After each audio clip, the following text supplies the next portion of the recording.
שחקן חכם זה גם שחקן שלא יודע רק מה הפעולה הבאה שלו, אלא יודע מה הפעולות הבאות שאחרים יוכלו לעשות, לאיפה אחרים ירוצו בעוד 4-5 שניות.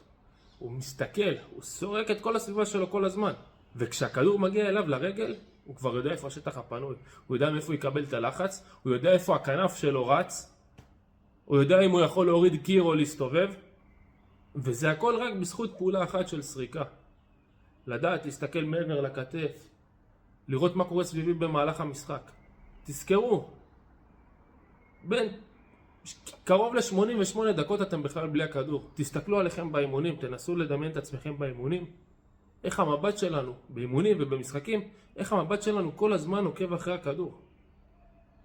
כשבפועל, הדברים עם הכדור הם מאוד חשובים, אבל בפועל, כשאתם תתחילו לראות מה קורה סביבכם, אתם תגלו עולם מטורף, של דברים שאתם יכולים לראות, ויעזרו לכם, ויעזרו לקבוצה שלכם להשתפר. וזה דברים שאפשר לאמן אותם, וזה דברים שאני מאמן אותם כבר הרבה שנים. לא רק אני, מלא מאמנים. התמצאות במרחב, והסריקה, והמבט מעבר לכתף, ולחשוב מהלך קדימה, ולחשוב 2 מהלכים קדימה.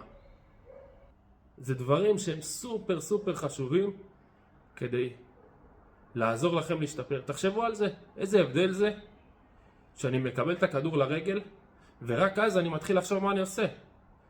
ואיזה הבדל זה כשאני מקבל את הכדור לרגל וכבר אני יודע מה הפעולה הבאה שלי.